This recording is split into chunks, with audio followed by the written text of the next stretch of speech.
James and the Giant Peach, Chapter 3. It was at this point that the first thing of all, the rather peculiar thing that led to so many other much more peculiar things, happened to him. For suddenly, just behind him, James heard a rustling of leaves, and he turned around and saw an old man in a crazy dark green suit emerging from the bushes. He was a very small old man, but he had a huge bald head and a face that was covered all over with bristly black whiskers. He stopped when he was about 3 yards away, and he stood there leaning on his stick and staring hard at James. When he spoke, his voice was very slow and creaky. "Come closer to me, little boy," he said, beckoning to James with a finger. "Come right up close to me, and I will show you something." Wonderful. James was too frightened to move. The old man hobbled a step or two nearer. Then he put a hand into his pocket of his jacket and took out a small white paper bag. "You see this?" he whispered, waving the bag gently to and fro in front of James's face. "You know what this is, my dear? You know what's inside this little bag?" Then he came nearer still, leaning forward and pushing his face close to James, that James could feel breath blowing on his cheeks. The breath smelled musty and stale and slightly mildewed, like air in an old cellar. "Take a look, my dear," he said, opening the bag and tilting it towards James. Inside it, James could see a mass of tiny green things that looked like little stones or crystals, each one about the size of a grain of rice. They were extraordinarily beautiful, and there was a strange brightness about them, a sort of luminous quality that made them glow and sparkle in the most wonderful way. "Listen to them," the old man whispered. "Listen to them move." James stared into the bag, and sure enough, there was a faint rustling sound coming up from inside it, and he noticed that all the thousands of little green things were slowly, very, very slowly, stirring about and moving over each other as though they were alive. "There's more power and magic in those things in there than in all the rest of the world put together," the old man said softly. But what are they?" James murmured, finding his voice at last. "Where do they come from?" "Aha!" the old man whispered. "You'd never guess that." He was crouching a little now and pushing his face still closer and closer to James until the tip of his long nose was actually touching the skin on James' forehead. Then he suddenly jumped back and began waving his stick madly in the air. "Crocodile tongues," he cried. 1,000 long, slimy crocodile tongues, boiled up in the skull of a dead witch for 20 days and nights with the eyeballs of a lizard. Add the fingers of a young monkey, the gizzard of a pig, the beak of a green parrot, the juice of a porcupine, and 3 spoonfuls of sugar. Stew for another week, and then let the moon do the rest." All at once he pushed the white paper bag into James's hand and said, "Here, you take it. It's yours."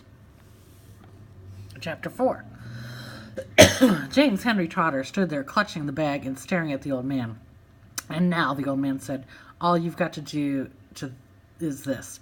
Take a large jug of water and pour all the little green things into it. Then very slowly, one by one, add 10 hairs from your own head. That sets them off. It gets them going. And in a couple minutes, the water will begin to froth and bubble furiously. And as soon as that happens, you must quickly drink it all down, the whole jugful, in one gulp.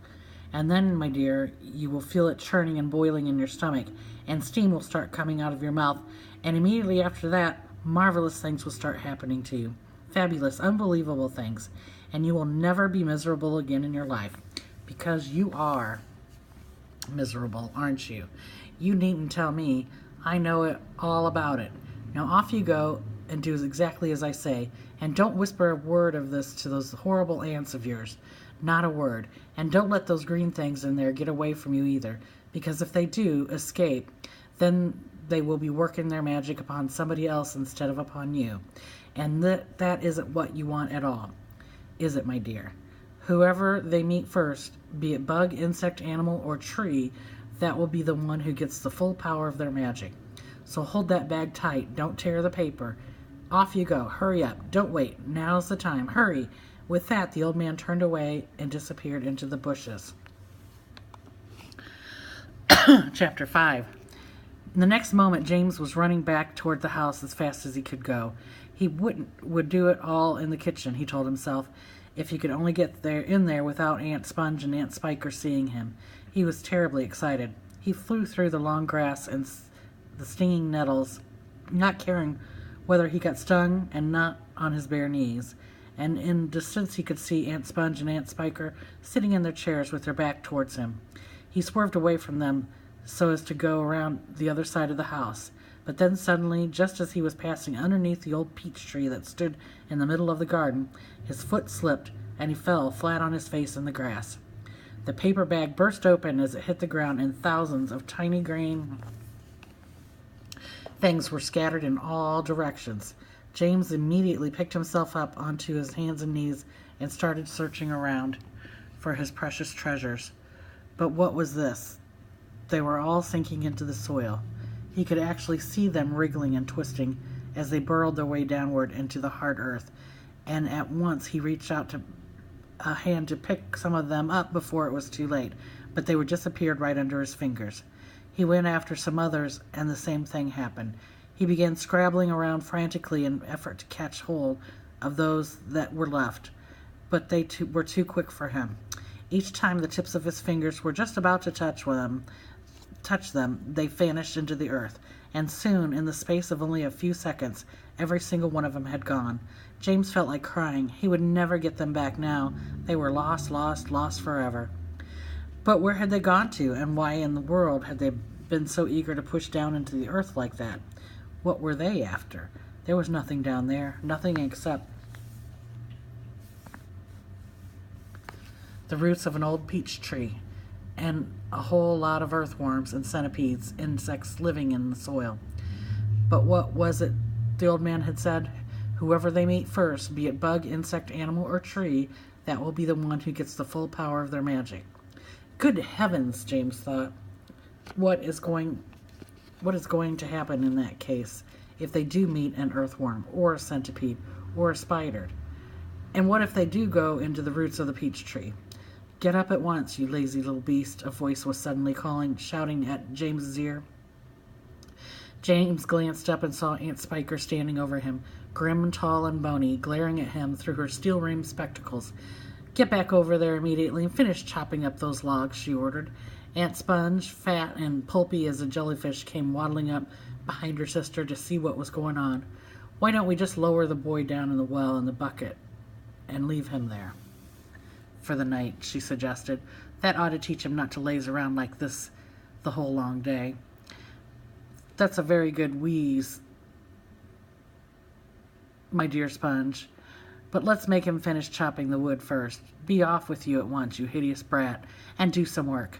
Slowly, sadly, poor James got up off the ground and went back to the wood pile. Oh, if only he hadn't slipped and fallen and dropped that precious bag. All hope of happier life had gone completely now. Today and tomorrow and the next day, and all the other days as well, would be nothing but punishment and pain, unhappiness and despair. He picked up the chopper and was just about to start chopping away again when he heard a shout from behind him that made him stop and turn.